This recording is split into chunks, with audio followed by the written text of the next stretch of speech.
नमस्कार, स्वागत है आपका। मैं हूं आपके साथ अनाया शर्मा। शुरुआत करेंगे आज का प्रोग्राम खास खबर की। उत्तर भारत में साल 2024 में ठंड का रूप कुछ बदला बदला नजर आ रहा है। इस बार पहाड़ से बर्फ नदारत है, मैदानी इलाकों में बारिश नहीं है, लेकिन ठंड ने फिर भी आफत मचा रखी है।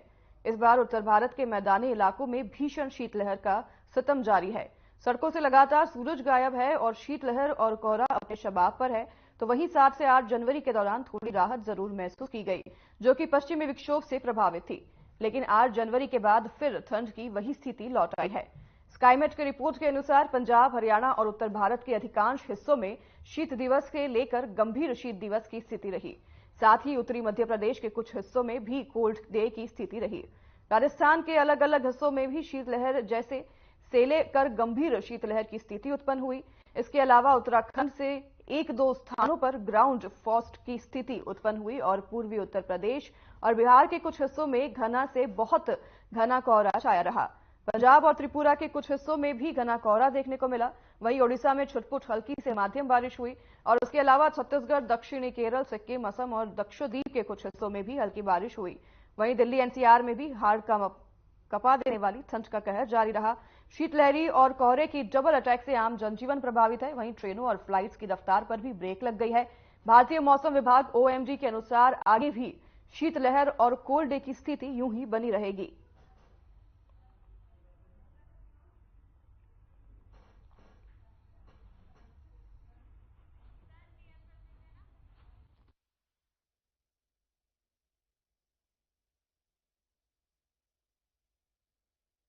लगातार भारत में ठंड का सितम जारी है और इसके चलते आम जनजीवन प्रभावित हो रहा है।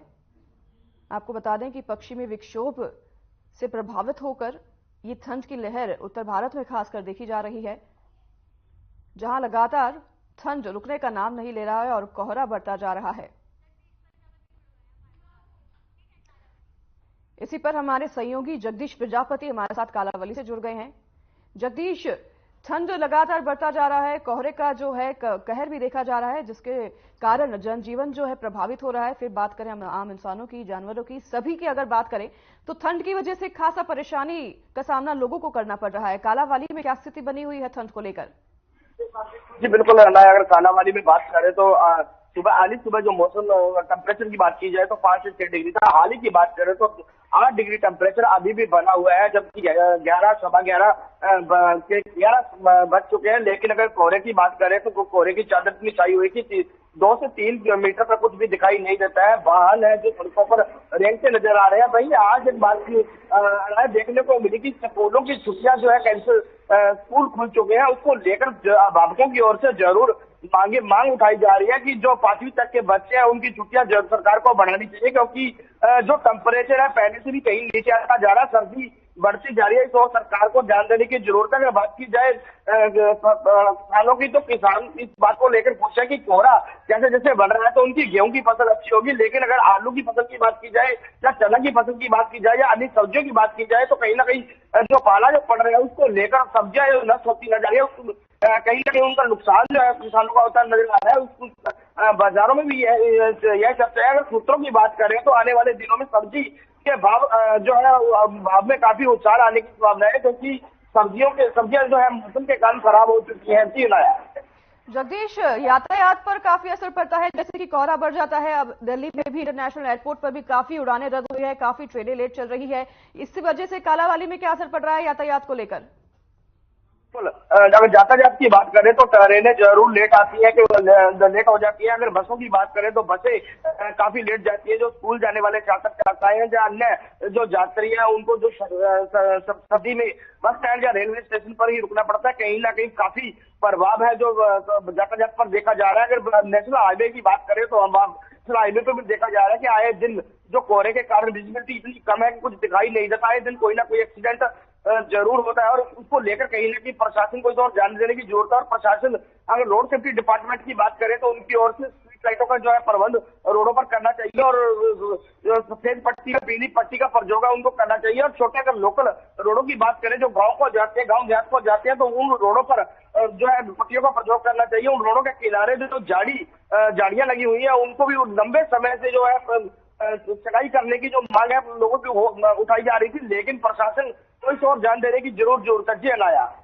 यातायात को लेकर ट्रैफिक पुलिस जो है उनका खासकर ज्यादातर काम होता है, तो ट्रैफिक पुलिस के अलर्ट मोड में नजर आ रही है। क्या ट्रैफिक पुलिस अपना काम कर रही है, लोगों को अलर्ट कर रही है? ट्रैफिक पुलिस जो है इस दौरान कैसे स्थिति में दिखाई दे रही है कालावाली में? जी बिल्कुल बिल्कुल अनाया, अगर बात की जाए पुलिस कप्तान की, तो पुलिस कप्तान की ओर से बार बार निर्देश दिए जाते हैं, मीडिया के माध्यम से अपील जरूर की जाती है, लेकिन दरअसल पर सच्चाई यह है कि जाता जाके अगर ट्रैफिक पुलिस की बात करें तो दरअसल में ट्रैफिक पुलिस के कर्मचारी दिखाई नहीं देते। कहीं ना कहीं सर्दी में जो है खाना या अपनी चौकियों में दुबके जरूर रहते हैं। और अगर रोडों की बात की जाए तो रोडों पर ना तो ट्रैफिक पुलिस के कर्मचारी दिखाई देते हैं, ना ही किसी प्रकार के, अगर रडार उनकी बात करें तो उनकी ओर से ना ही किसी प्रकार के ट्रैफिक पुलिस की ओर से रिफ्लेक्टर मारे जाते हैं, और ना ही पीली लाइट का जो प्रयोग है करवाया जाता है। कहीं ना कहीं देखा जाता है कि सफेद लाइट जो है व्हीकलों पर लग जाती है, और जो सामने आने वाले व्हीकल पर कुछ दिखाई नहीं देता, लाइट सामने वाले ड्राइवर की आंखों में चली जाती है। कहीं ना कहीं इस वजह से भी आए दिन आमने सामने की टक्कर से एक्सीडेंट होने के आसार जो है बढ़ते हैं और होते भी देखे जा रहे हैं। जी अनाया, ये यातायात की बात तो हमने की है, पर लेकिन कई लोग जो कि सड़कों पर रहते हैं उनकी मजबूरी होती है, इनके लिए क्या प्रशासन कुछ काम कर रही है? जी बिल्कुल अनाया, अगर प्रशासन की बात की जाए, जो लोग सड़कों पर रहते हैं, जो अगर बात की जाए तो प्रशासन की ओर से उनके लिए कोई खास प्रबंध नहीं किए गए हैं। अगर बात की जाए प्रवासी मजदूरों की, जिन लोगों के पास अपना घर नहीं है, उनकी बात की जाए तो रैन बसेरे जरूर प्रशासन की ओर से बना दिया गया है, लेकिन कालावाली की अगर रैन बसेरे की बात करें तो कालावाली में रैन बसेरा नगर पालिका में बनाया गया। यहाँ पर 10-20 बेड जो जरूर लगा दिए गए हैं, बिस्तर रखे गए हैं, लेकिन ना तो वहाँ पर किसी प्रकार का चौकीदार है, ना ही किसी प्रकार का आलाप है, ना ही किसी प्रकार के हीटर की व्यवस्था है। इतना ही नहीं, खाने और पानी की व्यवस्था भी नहीं की गई है। कहीं ना कहीं प्रशासन की जो बड़ी लापरवाही है वह देखने को मिलती है। हाल ही में पिछले दिनों देखने को मिला था कि रानिया में एक दंपति अपनी झोपड़ी में सोया था, जिसके पास रजाई भी नहीं थी। मियां बीबी की डेथ सर्दी के कारण हो गया, लेकिन फिर भी प्रशासन की जो आंखें खुलती नजर नहीं आ रही है। प्रशासन के अधिकारी जरूर मीडिया के माध्यम से जरूर वो अपील कर देते हैं कि रैन बसेरों में जाएं और रैन बसेरों में रहें और सर्दियों से बचाव करें, लेकिन जिन लोगों को रैन बसेरे की जरूरत है उनको रैन बसेरा तक पता ही नहीं। अगर बात की जाए कालावाली की, तो कालावाली में सैकड़ों प्रवासी मजदूर जो काम करने के लिए आए हैं, जो खुले आसमान में अपनी झोपड़ी में कंबल या रजाई के सहारे जा पूरी रात जो अपना अलाप जलाकर सहारा लेते नजर आ रहे हैं। कहीं ना कहीं प्रवासी मजदूरों के छोटे बच्चे भी इस बढ़ रही ठंडक में, कठोरण में बिल्कुल सिकुड़ते देखे जा रहे हैं। जी नया, जगदीश, आप जैसे कि कह रहे हैं कि रैन बसेरों में जाने के लिए लोगों को पता है, कहा गया है, पर लेकिन लोगों को इस बारे में पता ही नहीं है कि रैन बसेरे कहाँ है। तो इसका मतलब यही है कि प्रशासन के द्वारा जानकारी की कमी है लोगों में, और लोगों के पास जाकर उनको अलर्ट भी नहीं किया जा रहा है कि रैन बसेरों की उनके लिए व्यवस्था की गई है। जी बिल्कुल अनाया, अगर कालावाली की बात करें, कालावाली में जो रैन बसेरा बना है तो आम कालावाली के लोगों को ही नहीं पता है, जो बुद्धिजीवी लोग हैं उनको भी नहीं पता है। अगर समाजसेवी लोगों की बात करें तो उनको भी नहीं पता है, तो आम प्रवासी मजदूर जो बाहर से आए लोग हैं उनको कैसे पता होगा? प्रशासन की ओर से इस तरह के कोई प्रबंध नहीं किए गए, या रेलवे स्टेशन या बस स्टैंड या कहीं चौक चौराहे पर जो पोस्टर लगाने चाहिए कि ये फला नंबर कॉन्टेक्ट करे, रैन बसेरा बना हुआ है इसके यात्रियों को रुकने के लिए, या प्रवासी मजदूरों को रुकने के लिए, इसी नंबरों पर कॉन्टेक्ट करें। ना तो इसी प्रकार से कोई साइन बोर्ड, ना ही कोई मीडिया के माध्यम से रैन बसेरों का जो प्रचार है, ना ही सोशल मीडिया के माध्यम से किसी प्रकार का प्रचार किया गया। अगर अधिकारियों की बात करें, अधिकारी कर्मचारियों की बात करें, तो उनकी ओर से ना तो कहीं प्रवासी मजदूरों से मिला जाता है, ना ही किसी प्रकार रेलवे स्टेशन या बस स्टैंड पर जाकर लोगों से मुलाकात की जाती है, वहां पर चेकिंग की जाती है। अगर लोग देखा जाता है कि रेलवे स्टेशन पर लोग जो यात्री आते हैं वो रेलवे स्टेशन पर ही कंबल या अपनी जो चादर लेकर रात गुजारते टूटते नजर आते हैं। कहीं ना कहीं प्रशासन की एक बड़ी लापरवाही है। प्रशासन को चाहिए कि एक कर्मचारी इसी रात को ड्यूटी हो, जो बस स्टैंड और रेलवे स्टेशन और जो खुले आसमान में जो झोपड़ियों में मजदूर प्रवासी मजदूर सोए हुए हैं, उनको कहीं ना कहीं जाकर उनको बताए कि रैन बसेरा बना हुआ, रैन बसेरे उन लोगों को रैन बसेरे तक पहुंचाए, ताकि लोग जो है ठंड से राहत पा सके। जी अनाया, बिल्कुल जगदीश, हम भी अपने माध्यम से कोशिश करेंगे कि रैन बसेरों की जानकारी इकट्ठा करें और आप लोग तक जरूर पहुंचाएं। और आप ये काम कीजिएगा, अगर आपको किसी रैन बसेरे के बारे में जानकारी है तो आप उन लोगों की मदद कीजिए जो कि रोड पर रहने पर, सड़कों पर रहने पर खुली ठंड में मजबूर है। जगदीश, दूसरा सवाल मेरा यह है कि अभी ठंड कड़ाके की पड़ रही है और इस दौरान लोग बहुत बीमार होते हैं, तो हॉस्पिटलों में, अस्पतालों में, सरकारी अस्पतालों में क्या प्रबंध किए गए हैं लोगों के लिए? जी बिल्कुल, जैसे जैसे ठंड बढ़ रही है तो दमा और खांसी के मरीज या कहें छोटे बच्चे जुकाम खांसी के कारण मरीज जो है बढ़ते नजर आ रहे हैं। कालावली सरकारी अस्पताल की बात करें तो सरकारी अस्पताल में खांसी की दवाई तो बिल्कुल ही नहीं मिलती है डॉक्टरों की ओर से। बार बार जैसे कि हमारी टीम का भी एक व्यक्ति कल गया था दवाई लेने के लिए, तो वहां पर एक ही बात कही जाती है कि हमारे पास खांसी की दवाई पीछे से नहीं आ रही है, हम पर्ची दे देते हैं, बाहर मेडिकल से ले लीजिए। कहीं ना कहीं लोगों की जो जेब पर जो है खर्च भारी खर्च पड़ने का काम है जो किया जाता है। कहीं ना कहीं डॉक्टरों की कमी भी देखी जा रही है और दवाइयों की जो कमी है खासकर कालावली में, तो कालावली में काफी कमी देखी जा रही है। मरीज दिन प्रतिदिन बढ़ते जा रहे हैं। भैया अगर बात करें कोरोना के नए वेरिएंट के साथ साथ कालावाली के डबवाली सिरसा के जाने की सिरसा और डबवाली और रोडी की बात करें और कालावाली की बात करें तो स्वाइन फ्लू के मरीज दिन प्रतिदिन बढ़ते जा रहे हैं और उसको लेकर जरूर प्रशासन अलर्ट है। लेकिन उप महोदय की ओर से आदेश कर दिए गए हैं कि इस तरह स्वाइन फ्लू से ग्रस्त कोई अगर मरीज को दिखाई देता है तो उनको सैंपल लेकर सरकार को भेजे जाए, सरकारी अस्पतालों में भेजे जाए ताकि उन लोगों का इलाज किया जाए। देखने को मिला था कि कल 2 दिन पहले भी देखने को मिला था कि रोडी में जो है 20 सैंपल दिए गए थे, लेकिन 4 लोग पॉजिटिव पाए गए, उनका इलाज चल रहा है, जिसमें से दो अब नेगेटिव आ चुके हैं, लेकिन दो मरीजों का अभी भी इलाज चल रहा है। कहीं ना कहीं बात करें खांसी जुकाम के साथ साथ तो अन्य बीमारियां भी बढ़ती नजर आ रही है। प्रशासन बिल्कुल आंखें मूंदे हुए है। जी अनाया। जगदीश, बिल्कुल डॉक्टरों का इस वक्त ज्यादा काम होता है और उन्हें भी अलर्ट मोड पर रहना बहुत जरूरी होता है। जगदीश, जैसे कि आज सुबह ही ये अलर्ट आया है कि पंजाब और हरियाणा के लिए खासकर शीतलहर जो है अभी कुछ दिनों तक बनी रहेगी। अगर बात करें आगे आने वाले एक हफ्ते की, तो कालावाली में स्थिति जो है पिछले साल के मुकाबले अगर देखें तो किस बराबर की है? इस बार क्या ज्यादा ठंड पड़ रही है और कब तक पड़ सकती है, या फिर ये जो समय है इस महीने का, तो इस साल के मुकाबले पिछले साल क्या कुछ तापमान था? जी बिल्कुल अगर बात करें हरियाणा पंजाब की तो सिरसा और कालावाली की बात करें खासकर तो पीछे जो टेम्परेचर था, इन दिनों में जो टेम्परेचर देखा जा रहा था 12 से 13 टेम्परेचर था, लेकिन अब की बार जो 5 से 6 टेम्परेचर दिखाई दे रहा है। कहीं ना कहीं पिछले सालों से ज्यादा जो है सर्दी बढ़ रही है। इसको लेकर कहीं ना कहीं जरूर लोगों का जीवन अस्त होता नजर आ रहा है। सर्दी जो है ज्यादा बनी हुई है। तो अगर सिरसा की बात करें तो सिरसा को रेड अलर्ट में घोषित कर दिया गया है, लेकिन फिर भी एक छोटे जो बच्चे हैं उनके स्कूल जो है खोल दिए गए हैं। कहीं ना कहीं प्रशासन कोई और ध्यान देने की जरूरत है। आज हमारी टीम की स्कूल छोड़ते अभिभावकों की बात हुई थी तो उनका यही कहना था कि प्रशासन को 2-4 दिन, जितने दिन प्रशासन ने रेड अलर्ट किया है तो वहां पर छुट्टियां बढ़ा देनी चाहिए थी। प्रशासन को इस और ध्यान देना चाहिए, क्योंकि छोटे बच्चे अगर स्कूल सुबह जल्दी नहा धोकर स्कूल जाएंगे तो कहीं ना कहीं जो बीमारी है वह बढ़ने का खतरा बढ़ जाता है, क्योंकि छोटे बच्चों को 5 से 6 किलोमीटर स्कूल जाना पड़ता है। बच्चों में कहीं ना कहीं हवा लगती है और हवा से छोटे बच्चे जो है कैप भी नहीं ले सकते उसके, क्योंकि जो स्कूल जाते बच्चे कैप कम लेते हैं तो कहीं ना कहीं बच्चे बीमार पड़ेंगे। इसको लेकर सरकार को जिला उपायुक्त महोदय से अपील लोग करते नजर आए कि उनको आज एक पत्र भी भेजा जाएगा कि 4 से 5 दिन की छुट्टियां उन बच्चों की बढ़ा देनी चाहिए। जी अनाया। जगदीश, सिर्फ बात नहाने की और सुबह उठ के जाने की नहीं, बात ये भी है कि भारी कोहरा होता है और सड़कों पर जो है यातायात काफी, इससे असर पड़ता है यातायात पर। तो इससे बच्चे जो ऑटो से, कुछ लोग स्कूलों के साइकिल पे जाते हैं, कुछ लोग बस में जाते हैं, तो उनके लिए काफी खतरा बना रहता है इस दौरान। जी बिल्कुल अनाया, क्योंकि छोटे बच्चे होते हैं। अगर बात करें तो उन्हें जल्दी स्कूल जाना पड़ता है तो कोहरा काफी रोड पे होता है। कुछ बच्चियां हैं जो साइकिल पे जाती है तो साइकिल पे ना तो कोई लाइट होती है ना किसी प्रकार का रिफ्लेक्टर होता है। और अगर बात की जाए ऑटो के माध्यम से तो ऑटो पे भी तो रिफ्लेक्टर बहुत कम लगे होते हैं और कहीं ना कहीं आए दिन देखा जाता है कि पूरी जो वैन होती है वह लेट हो जाती है। तो लेट के कारण अगर ड्राइवर स्पीड ज्यादा करता है क्योंकि आगे विजिबिलिटी कम होती है तो एक्सीडेंट होने की संभावना कहीं ना कहीं जरूर बनी रहती है। तो अभिभावक भी इस बात को लेकर परेशान जरूर दिखाई देते हैं कि जब तक बस या ऑटो या बच्चियां स्कूल नहीं पहुंच जाती तब तक अभिभावक जरूर परेशान है। अभिभावकों का यही कहना है कि आम बुद्धिजीवी लोगों का यही कहना है कि 4 से 5 दिन जो जैसा मौसम विभाग की ओर से बताया गया 4-5 दिन आने वाले 4 से 5 दिनों में सर्दी बढ़ेगी, कोहरा बढ़ेगा, उसको लेकर कहीं ना कहीं प्रशासन को छुट्टियां जरूर बनानी चाहिए। इस बात को लेकर जरूर मांग करते नजर आ रहे हैं। जी जगदीश, अगर आपके आसपास कुछ लोग वहां मौजूद है तो उनसे बात करिए, उनसे जानिए कि ये जो कड़ाके की ठंड पड़ रही है उनसे उन्हें किन तकलीफों से गुजरना पड़ रहा है। जी बिल्कुल अनाया, मैं बात करने की कोशिश करता हूं कि जो कड़ाके की ठंड पड़ रही है उसको लेकर कहीं ना कहीं जो लोग किस तरह से अपना जीवन यापन कर रहे हैं, तो ठंड से बचने के लिए वो क्या कुछ करते नजर आ रहे हैं, इस बात को लेकर जरूर हम अपने दर्शकों से बात करना चाहेंगे। जी,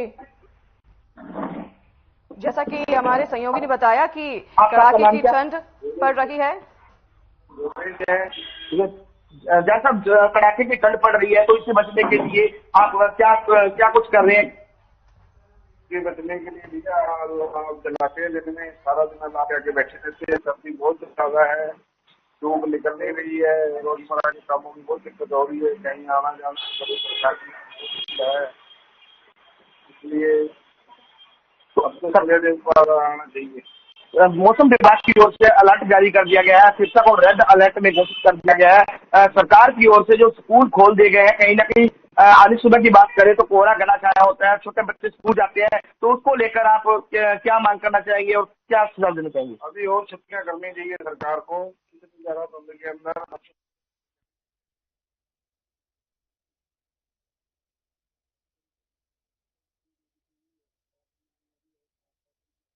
करनी चाहिए।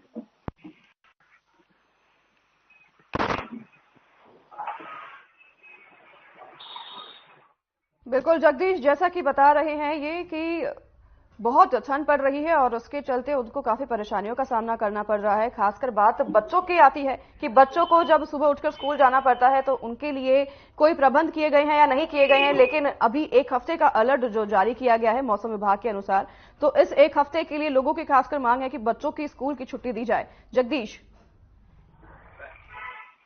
जी, क्वेश्चन दोहराए। जी जगदीश, मैं कह रही थी कि बच्चों के लिए उन जिनसे आप अभी बात कर रहे थे उनकी क्या खास मांगे थी प्रशासन से? बिल्कुल उनका यही कहना है कि जो आली सुबह है, जो कोहरा बढ़ जाता है, छोटे बच्चे होते हैं, उनको स्कूल जाने में काफी दिक्कतें होती है। ऑटो से जाते हैं या बस से जाते हैं तो कहीं ना कहीं परेशानी बापों को बनी रहती है। उनकी ओर से एक मांग की गई है कि एक सप्ताह जैसे मौसम विभाग की ओर से रेड अलर्ट कर दिया गया है, तो रेड अलर्ट की जितना दिन रेड अलर्ट है उतने दिन छुट्टियां जो है सरकार को बढ़ा देनी चाहिए, क्योंकि जो बड़े स्कूली बच्चे हैं जिनके पेपर नजदीक है, सरकार को उनके ध्यान रखते हुए उनका जो है टाइमिंग, स्कूल की टाइमिंग को चेंज कर देना चाहिए। थोड़ा 1-2 घंटा कम करके उन स्कूल को जरूर खोल देना चाहिए। लेकिन कहीं ना कहीं इस मांग को लेकर अभाविक जरूर करते नजर आ रहे हैं। कुछ मेरे साथ में कुछ और लोग हैं, मैं उनसे भी बात करना चाहूंगा कि मैं किस तरह से अपना जीवन यापन कर रहे हैं और किस तरह से क्या कुछ हो रहा है। आपका नाम जी? श्रवण कुमार।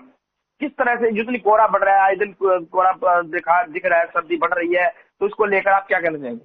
सुबह से आग का सहारा लेना पड़ता है, गर्म वस्त्रों का सहारा लेना पड़ता है, तो सर्दी इस बार है इतनी ज्यादा कि हर आए दिन सर्दी बढ़ रही है। स्कूल के तो दिखाई नहीं दे रही, या तो बरसात आए या स्कूल जाए, फिर सकती घंटा चलेगा।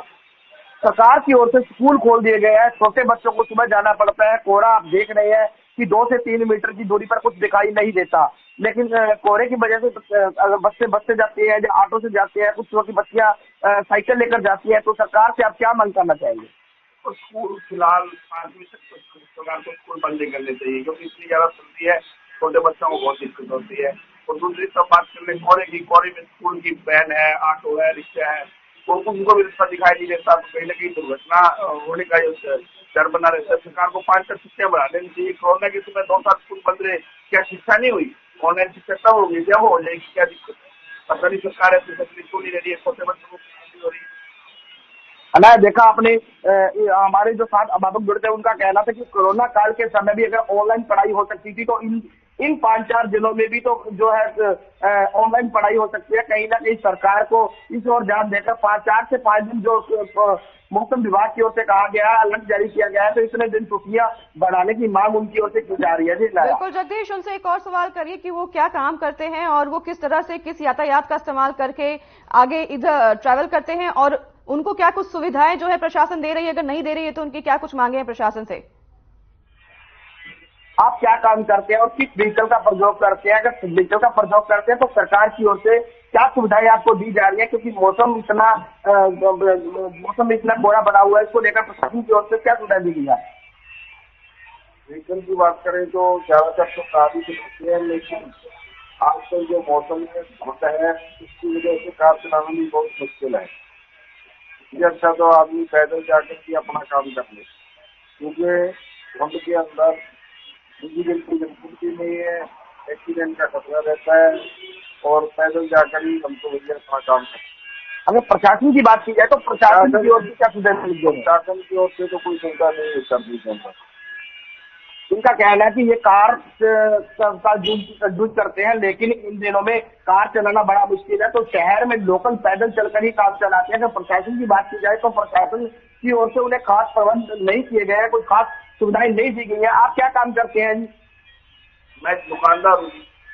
आप किस व्हीकल का प्रयोग करते हैं? अगर व्हीकल का प्रयोग करते हैं तो सरकार की ओर से या प्रशासन की ओर से क्या सुविधाएं आपको दी गई है? कोई सुविधा नहीं है जी। आप कार लेके आते हैं तो शहर में फाटक है, वो बनवे कागजों में तो कर दिए, लेकिन वहाँ पुलिस कर्मचारी नहीं होते हैं, जाम लग जाता है। कार निकालना तो घर से मुश्किल है, बाइक निकालनी पड़ती है, और सर्दी में बाइक से सारे काम करने पड़ते हैं। मजबूरी है हमारी, क्योंकि जब रास्ता जाम हो जाता है तो 2-2 घंटे रास्ता ब्लॉक रहता है, सारा दिन वही फाटक से निकल जाता है। अगर शहर के रोडों की बात करें तो शहर के रोडों पर स्ट्रीट लाइट का कैसा प्रबंध है? पीली पट्टी या सफेद पट्टी या जो हम्प वगैरह है वहाँ पर कुछ साइन बोर्ड लगाए हुए हैं? कोई पट्टी पुट्टी चीज स्कीम घोषणा से नगर पालिका ने करके बनाई थी।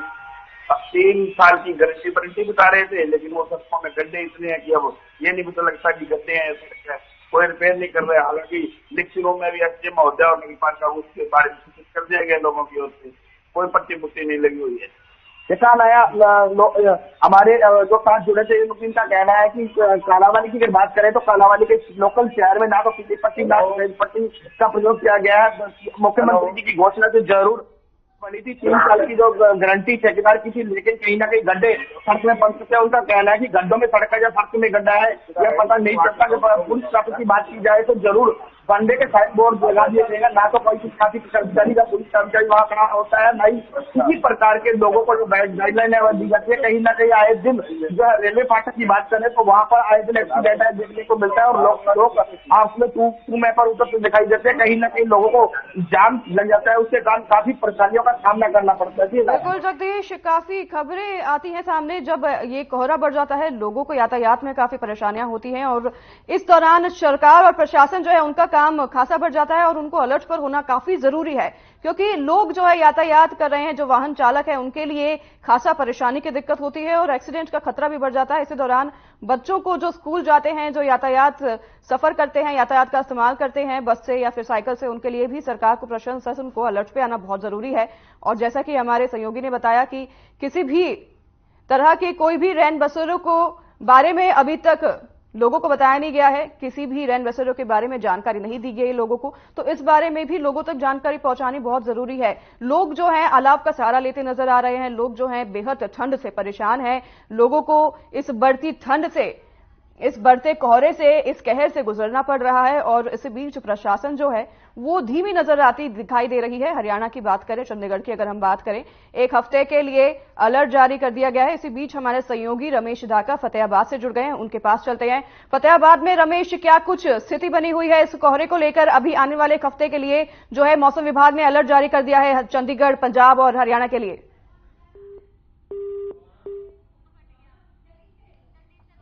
जगदीश, फिर से लौटेंगे आपके पास। रमेश से हमारा संपर्क नहीं हो पा रहा है। जैसा कि हमने अभी बात की, कुछ लोग वहां पर जो मौजूद थे, उनका खास करके प्रशासन से क्या मांग है? जी बिल्कुल, हमारे साथ में कुछ स्टूडेंट है, उनसे हम बात करेंगे कि किस प्रकार की समस्याएं आपको आती है। आप स्कूल जाते हैं तो स्कूल जाते हैं जी, पहले सुबह से स्कूल लगते हैं, 9 बजे लगते हैं, तो कोहरा होता है, रोड होता है, ऐसे दिखाई नहीं देता। स्कूल घर से 3 किलोमीटर 4 किलोमीटर दूर रहता है, तो जाने के लिए कुछ न कुछ व्हीकल का यूज करना पड़ेगा। पैदल तो जाएंगे तो 3-4 किलोमीटर रहता है, और जल्दी जाएंगे तो फिर कौन से व्हीकल का इस्तेमाल करके स्कूल जाते हैं? जगदीश, इनसे पूछिएगा। डीजल लेके जाते हैं तो धुंध होती है, तो बहुत ज्यादा दिक्कत होती है। बिल्कुल जाना पड़ता है, कोई भी रोड से कुछ भी आगे आ सकता है। तो कुछ आप कौन से व्हीकल का उपयोग करके स्कूल जाते हैं? व्हीकल तो यही बस मोटरसाइकिल ले जाते हैं, इसमें ठंड भी बहुत ज्यादा लगती है, कोहरा होता है, कुछ दिखाई नहीं देता। क्या क्या परेशानी आती है स्कूल जाते समय आपको? परेशानी तो यही है कि स्कूल को जल्दी लगे रहते हैं, सुबह सुबह बहुत ज्यादा कोहरा होता है, कुछ दिखाई भी नहीं देता है। तो इसलिए आज भी जैसे स्कूल लगे कोहरा तो नहीं जा पाए, ठंड बहुत ज्यादा होती है। देखा कि एक स्टूडेंट हमारे साथ जुड़े थे, उनका कहना है कि जल्दी स्कूल लग जाते हैं, अगर मोटरसाइकिल स्कूटी वो लेके जाते हैं तो घना कोहरा होता है और जल्दी स्कूल के लिए निकलना पड़ता है, क्योंकि 3 से 4 किलोमीटर जो स्कूल। बिल्कुल जगदीश, बिल्कुल मैं आपको रोकना चाहूंगी यहाँ पर। हमारे साथ रमेश ढाका फतेहाबाद से जुड़ गए हैं फिर से। रमेश, क्या कुछ स्थिति बनी हुई है फतेहाबाद में ठंड को लेकर? देखिए, अगर मैं ठंड की बात करूं तो बहुत बुरे हालात बन चुके हैं, क्योंकि लगातार जो कोहरा लगातार सड़कों पर छाया रहा है और एक्सीडेंट के जो हालात है वो बढ़ते जा रहे हैं, क्योंकि विजिबिलिटी बिल्कुल कम हो चुकी है। और इसी के साथ साथ मैं पशुओं की और जो जानवरों की अगर बात करूं तो पशुपालन विभाग ने निर्देश जारी कर दिए हैं। सुखविंदर जी जो है पशुपालन विभाग से, उन्होंने कहा है कि जहां तक हो सके पशुओं को जो है गर्म पानी पिलाया जाए और उसके साथ साथ जो है पशु जो है बैल हैं, गाय हैं, भैंस हैं, जो भी दुधारू पशु हैं उनका जल्दी और शॉर्ट में इसको बात करना चाहेंगे। मैं आपसे पूछना चाहूंगी रमेश की जो लोग सड़कों पर रह रहे हैं उनके लिए क्या इंतजाम किए गए हैं सरकार द्वारा? देखिए, सड़कों की अगर बात की जाए तो जहां तक बात करूं मैं डिपार्टमेंट पीडब्ल्यूडी बीएंडआर की, तो सड़कों पर सफेद पट्टियां जो है काफी जगह तो है, लेकिन धुंध के कारण एक्सीडेंट क्यों बढ़ते हैं कि जो सफेद पट्टी कहीं ना कहीं रोड के दोनों साइड और सेंटर में जो लगाई जाती है वो कहीं ना कहीं लापरवाही कुछ सड़कों पर जो देखने को नहीं मिली, उसके कारण जो है कहीं ना कहीं पब्लिक बहुत परेशान है। रोडों पे सफर करते समय बड़ी समस्या का एक सामना करना लोगों को पड़ रहा है। और प्रशासन की अगर बात करें तो जैसे सिटी फतेहाबाद है, उसके अंदर जो कहीं ना कहीं रेन बसेरों के इंतजाम बिल्कुल किए जा चुके हैं, क्योंकि सर्दी जो कड़ाके की ठंड के अंदर जो लोग फुटपाथों पर सोते हैं उनके लिए रेन बसेरों के इंतजाम बिल्कुल है। और जो आग का सहारा कहीं ना कहीं हर एक व्यक्ति आज जो है आग जला करके तपते नजर आ रहे हैं। तो एक बिल्कुल प्रशासन ने फतेहाबाद में तो इंतजाम किए हैं रैन बसेरों के और यातायात के लिए, वो सफेद पट्टी का इस्तेमाल कर रहे हैं, लेकिन कालावाली में स्थिति अभी भी खराब है और लोग जो है प्रशासन से मांग कर रहे हैं कि जो बच्चे खासकर स्कूल जाते हैं उनके लिए स्कूल की छुट्टी जो है इसकी ऐलान कर दिया जाए, इसका घोषणा कर दिया जाए। इसी के साथ हम आपको बता दें कि एक हफ्ते के लिए, आने वाले एक हफ्ते के लिए प्रशासन और मौसम विभाग ने जो है मौसम के लिए अलर्ट जारी कर दिया है और आने वाले एक हफ्ते में शायद शीतलहर जो है वो और भी बढ़ सकती है। तो इसी के लिए हम भी आपसे अपील करेंगे कि आप जो है अपना ध्यान रखें। अगर बाहर निकल रहे हैं किसी मजबूरी में तो फिर यातायात का नियमों का पालन करें और आसपास के लोग जिनके पास अलाव की कोई व्यवस्था नहीं है उनकी मदद करें और जानवरों की भी मदद करें। तो इसी कार्यक्रम में अब हम फिलहाल लेंगे विदा आप लोगों से और इस कार्यक्रम को कहीं करेंगे समाप्त। नमस्कार।